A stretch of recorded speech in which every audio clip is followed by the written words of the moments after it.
Bonjour tout le monde. C'est Daniel de la Maison Téchaï qui est là pour vous présenter aujourd'hui la sélection de la boîte de la Route du Thé du mois de juin. Et ce mois-ci commence une nouvelle aventure pour nous. On ajoute quelque chose qui est d'après nous encore plus excitant dans la sélection et dont je viens de faire un petit vidéo explicatif aussi. Qui va être aussi sur la chaîne YouTube, qui va apparaître le même jour ou, que ce vidéo-ci. Alors, c'est l'avènement du thé mystère. Alors, on va maintenant partir pour une période déterminée. On va à chaque mois ajouter un thé qui est non identifié et que vous allez pouvoir apprécier à l'aveugle. C'est une approche différente du thé. Nous, ça nous arrive des fois de goûter des thés à l'aveugle, puis on se fait entre nous, les employés, on se fait des dégustations à l'aveugle, des fois où il faut essayer de deviner c'est lequel. C'est sûr que nous, on a beaucoup d'expérience, puis peut-être que vous n'avez pas confiance en vous, mais c'est un jeu qu'on vous propose d'essayer de deviner le plus d'informations possible concernant un thé à chaque mois. En ce moment, on a vraiment une moyenne là, depuis plusieurs mois, en fait, je pense depuis le début. On se donnait du jeu entre 6 à 8 thés, mais on met toujours 7 thés. Donc, il va y avoir 6 thés qui vont être identifiés et un qui va être non seulement une surprise, mais une surprise mystérieuse, où vous n'avez aucune information, même pas comment l'infuser. Je vous conseille d'aller voir le petit vidéo. Vous avez une feuille aussi dans votre boîte pour en parler. Puis, j'espère que vous allez participer parce que moi, je pense que c'est une belle manière d'apprendre. Ça va être trippant. Puis, vous courez la chance de gagner quand même un thé cadeau de plus dans votre prochaine boîte, qui est quand même une belle... pour souligner votre effort, de vous avoir fait confiance et de vous être prêté au jeu. Alors, le thé mystère, ben, j'en donne pas plus d'informations. J'espère que vous allez le goûter avec tout votre cœur. C'est un très bon thé. C'est un grand cru. Oh, j'ai donné un petit indice. C'est un grand cru. Puis, j'espère que vous allez participer. J'ai hâte de voir vos réponses envoyées par courriel avant le 3e dimanche de chaque mois. Ce mois-ci, c'est le 20 juin à 11 h. Avec tous les messages courriels qu'on va avoir reçus dans l'objet, vous écrivez thé mystère, puis après ça, vous donnez vos réponses avec votre nom complet. C'est seulement les participants qui sont abonnés à la boîte qui peuvent participer au concours. Bien, on va révéler le thé au moment du live Facebook du 20 juin. On va le mettre aussi, si vous n'avez pas envie de regarder le live, c'est quand même 1 heure et tout ça. Si vous avez envie de juste regarder c'était quoi, le nom du thé, et tout ça, puis un petit peu d'informations, on va le mettre en une publication sur Instagram et Facebook aussi. Donc, vous pouvez toujours nous écrire si vous n'avez pas de médias sociaux et que vous n'avez pas envie d'aller sur les médias sociaux pour le savoir. Vous pouvez nous écrire puis on va vous le dire. Mais c'est ce mois-ci le deadline. Donc, dès que vous recevez votre boîte, goûtez-le plusieurs fois parce que si vous avez envie de participer, vous avez quand même juste 2 semaines, je pense, ou à peu près, selon où vous habitez, pour donner vos réponses à temps. Voilà. Après, on a, c'est une première boîte vraiment qui est principalement des nouveaux arrivages ou même si ce n'est pas des thés du printemps, des trucs qui nous sont arrivés très récemment, dans les dernières semaines. Là, les nouveaux arrivages déboulent. Il n'y a pas de thé japonais identifié dans la boîte parce que les nouveaux thés japonais arrivent d'ici quelques jours. Donc, ils vont avoir peut-être sûrement, sans vouloir révéler quoi que ce soit, dans la boîte de juillet. Donc, on a quand même des super beaux thés, des nouvelles récoltes, entre autres. Alors, on a un premier duel que je vous présente, qui est le duel des thés verts.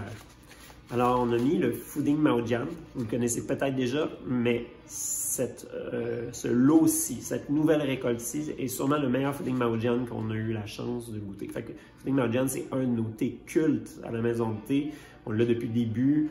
Le Fu-Ding Maojian de Madame Chen, il vaut son pesant d'or. C'est une super récolte, en fait, très hâtive de pré-Qingming avant au mois de mars, donc le 4 avril, 5 avril, c'est Qingming qui distingue les thés primeurs, les thés de printemps qui sont super bons, mais qui sont passés cette date butoir-là, qui est la fête à la mémoire des personnes décédées, hein, de nos ancêtres. Puis Qingming est comme un peu une date qui sépare les thés de très haute qualité et qui sont plus chers de ceux qui sont après, donc du 4-5 avril jusqu'à à peu près le 20, dans ce coin-là, il y a Guyou, qui est les pluies qui commencent.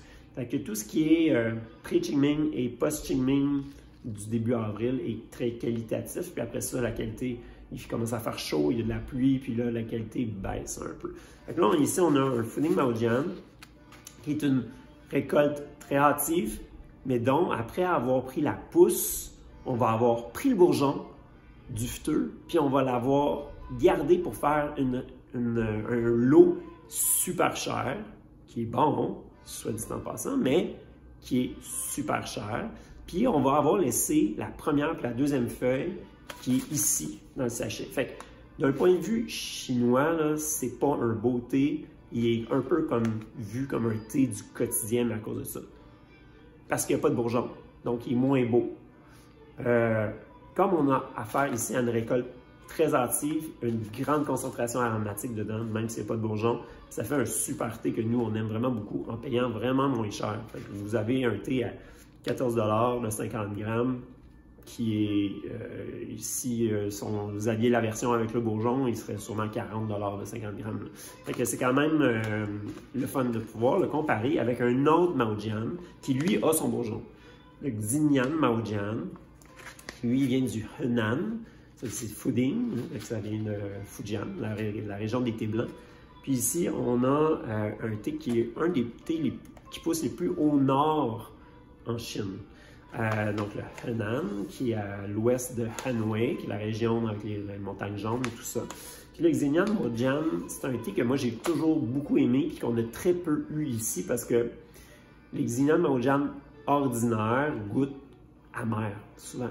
Il y a souvent une amertume très franche qui est un peu comme quand on mange une fleur qui n'est pas nécessairement sucrée. On a comme une genre d'amertume qui reste en bouche, un peu poivrée.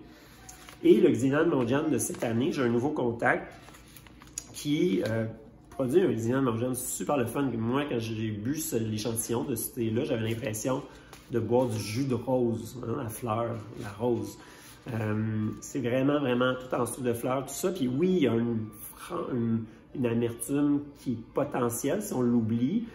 C'est le cultivar qui est comme ça, qui a toujours ce côté-là, une astringence potentielle. Donc, il faut le guetter. C'est pas un thé aller sortir les vidanges pendant que ça infuse. Hein. On reste à côté, on l'infuse peut-être un petit peu plus léger que trop. C'est un thé de Gaiwan. C'est un thé en boire dans un verre. Les feuilles sont belles, on voit le bourgeon aussi. Puis, fait que ça nous donne l'occasion de comparer deux Maojian de deux régions. Le Xinyan Maojian, je vais en avoir, après que vous l'ayez goûté, je vais en avoir une petite quantité que je vais pouvoir mettre en disponibilité sur la boutique en ligne, mais il n'y en aura pas toute l'année. Alors, si vous l'avez aimé, juste ne pas trop attendre pour vous en procurer. Fu-Ning Maojian, c'est un de nos classiques. Ça, on va en avoir une bonne partie de l'année aussi. Fait que deux thés verts de ce printemps, une nouvelle récolte, qui sont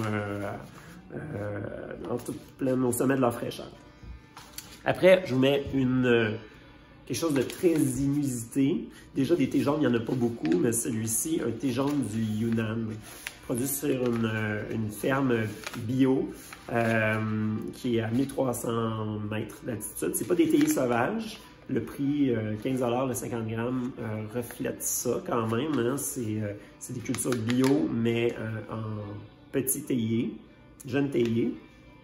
C'est produit dans la région de Simao. Puis, donc, le Zhongwan Huangya, qui est donc fermenté partiellement. Donc, pas oxydé comme les oolongs. Il y a une oxydation qui vient par la fermentation, mais c'est plutôt proche d'un puer à quelque part. Ça fait pas... c'est pas une grande surprise que ça vienne du Yunnan. L'autre thé jaune que nous avons vient de Hanwei, et lui, c'est le Roshan Wanya, qu'on va recevoir éminemment. Très différent par contre ici, on a l'impression de vraiment boire, c'est très funky, on a l'impression de boire du jus de fleurs, du miel, de la pêche, c'est très floral, c'est doux, ça a un potentiel, on dirait que ça va être très goûteux puis que la couleur est belle dans la tasse, c'est jaune canari, quasiment jaune soleil. Puis, on a vraiment des notes qui ressemblent à un Darjeeling de première récolte, un Darjeeling First Flush. Nous, on a trouvé ça très, très surprenant. Puis, je suis super content d'introduire ce thé-là. Fait que ça, on l'a maintenant dans notre sélection. Il y a peut-être même d'entre vous qui avaient considéré l'acheter déjà avant de recevoir votre boîte, parce que c'est tellement rare d'avoir un thé jaune. Fait que c'est vraiment le fun. J'espère que vous allez le goûter en Gaiwan ou n'importe comment. En bol, c'est un thé qui va se prêter bien à ça. Et moi, je pense que c'est un thé qui peut super bien vieillir aussi. Il est du printemps. Puis, ça ne m'étonnerait pas non plus qu'il se réinfuse même le lendemain. Fait que si, mettons, vous n'avez pas fini, c'est un thé que vous pourriez faire une autre tasse, gardez-le donc pour essayer le lendemain. C'est un thé qui est quand même partiellement fermenté, une fermentation aérobique. Ça veut dire qu'on va juste avoir mis les feuilles dans une condition chaude et humide. On va avoir mis des linges dessus, juste pour garder la chaleur, l'humidité. Quelques heures seulement, 5 heures à peu près. Après ça, on enlève les linges chauds et on va sécher les feuilles comme si c'était un thé noir. Donc, c'est pas une oxydation comme telle, c'est une fermentation. Donc, il y a vraiment une activité bactérienne, biologique là, qui vont transformer un petit peu le thé et donner cette saveur-là particulièrement fruitée. Donc voilà, Sengguan Huangya. Après, on a un duel de Gabacha. Bon, ces Gabacha-là, c'est pas une récolte du printemps, mais on trouvait que c'était un bon moment pour vous le mettre. On a encore cette semaine un peu de fraîcheur avant que l'été arrive. On trouve que le Gabacha, c'est un thé très réconfortant. Alors, pourquoi on vous a mis ça? Il y a plusieurs personnes qui ne connaissent pas le GABA déjà. Vous savez, le Gabacha, c'est un thé qui a la molécule GABA. Tous les thés en ont, mais les oulangs en ont plus particulièrement. Puis quand on fait la transformation, c'est une transformation qui a été découverte par des scientifiques japonais. On peut faire une oxydation anaérobique, ça veut dire sans air. On met de l'azote pour créer un volute sans air et le thé va oxyder comme ça sans présence d'oxygène et ça va donner une note très fruitée qui soit peu oxydée ou plus oxydée, ça a le goût du GABA, qui est cette molécule-là qui aide le cerveau à se détendre, à devenir plus endurant au stress, puis vraiment avoir, je pense que c'est les ondes alpha qui diminuent comme ça, puis là on est, ou qui augmente, qui fait que finalement on a un état un peu zen. Les gens qui aiment le GABA, ils aiment ça, retrouver cette énergie-là de calme. Hein. Donc, celui qu'on a, celui qui est en rouge un peu plus vermillon comme ça, c'est le GABA de notre sélection régulière. C'est celui qu'on a ici, c'est celui qu'on revend aussi. Des fois, vous allez le retrouver dans des épiceries. C'est un GABA qui est cueilli à la machine, qui est super bon, qui est un petit peu plus oxydé. La cuisson est un petit peu plus forte dessus, puis on va avoir des notes qui rappellent un peu le cidre chaud, le crumble aux pommes, un peu la cannelle, les épices douces comme ça, la muscade. C'est vraiment un thé qui est super réconfortant puis qui a un côté presque jus. Là. On a vraiment un côté un peu framboise, tout ça qui est là. Et là, notre ami Monsieur Wu, producteur du Sijichun, producteur du Shaninshi, producteur du Jinchuan, ça faisait des années que je l'achalais à savoir si un jour il allait faire du Gabacha, puis il a commencé à le faire. Alors voici, en grande exclusivité, un lot expérimental de Monsieur Wu. Et sincèrement, moi je l'adore. Je le trouve super. Fait qu'il est moins oxydé. Il n'y a presque pas de cuisson. Puis on a quelque chose qui est plus vert, un petit peu plus floral dedans. C'est comme si on goûte un petit peu plus les nuances du Gabacha. On a moins la cuisson qui vient interférer.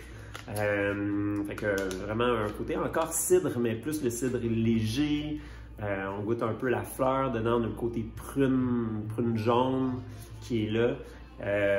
Donc, on vous a mis tout ce qu'on avait. Si vous l'aimez, si vous me dites « Wow, vraiment, moi je l'aime encore plus », ben, on va commencer à le commander aussi avec Monsieur Wu. Quitte à avoir 2 gabacha, c'est tellement un thé qui est populaire, que les gens aiment, ça fait tellement du bien qu'on le considère aussi dans notre sélection. Moi, j'aime vraiment beaucoup en tout cas. Fait que le lot expérimental de Monsieur Wu, qui est vraiment au-delà d'un producteur de thé qui est notre ami, qui est un jeune producteur super trippant, qui parle anglais, puis on échange beaucoup avec lui. On a des très bons souvenirs, qui a commencé à faire le GABA, un peu pour nous, quand même. Fait que, voilà, vous m'en donnerez des nouvelles, j'aimerais ça, soit que ce soit live Facebook ou m'écrire, j'aimerais ça connaître vos impressions de ce petit duel-là entre les deux. Et pour finir, le Michang Hongcha. On voulait mettre un thé noir quand même. Pour cette boîte-ci, le Michang Hongcha, qui est la nouvelle récolte de Madame Wu, le thé noir à l'arôme de miel. Mi, c'est miel, Shang, c'est arôme. Hong, c'est rouge. Fait que le thé rouge, parce que pour les Chinois, le thé rouge, c'est le thé noir, en fait. D'arôme de miel. Ça vient de la côte est de Taïwan, au sud-est. Ça vient donc de la région de Taitung. Madame Wu qui fait le Taitung Hong Oolong.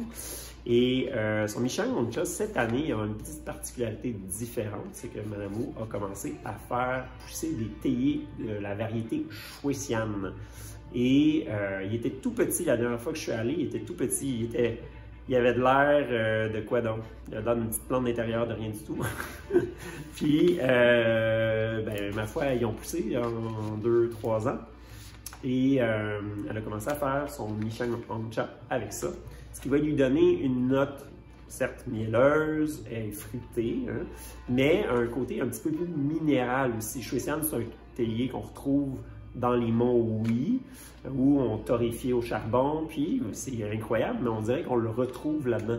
Madame Wu, elle ne torréfie pas au charbon, mais on dirait presque qu'on retrouve cette note-là, un peu granitique, un peu calcaire, je ne sais pas trop comment le décrire, mais le Shuexian qu'on connaît, qui est plus comme du jus de miel ou d'un petit fruit, ben là, on a un côté, une autre dimension qui vient de s'ouvrir, quelque chose d'un petit peu plus lourd, un petit peu plus assis, un petit peu plus granitique, ouais, dans son arôme. Fait que ceux qui connaissent déjà, regoutez-le avec un œil nouveau, parce que c'est pas le Michang Hongcha d'avant. Pourtant, même endroit, même productrice, mais juste un cultivar différent. Produit en bio, pas beaucoup de caféine, vous avez envie d'un thé noir, vous avez quelqu'un qui vient chez vous, puis ah oui, on a le droit maintenant d'avoir des gens qui viennent chez nous, dans le cours.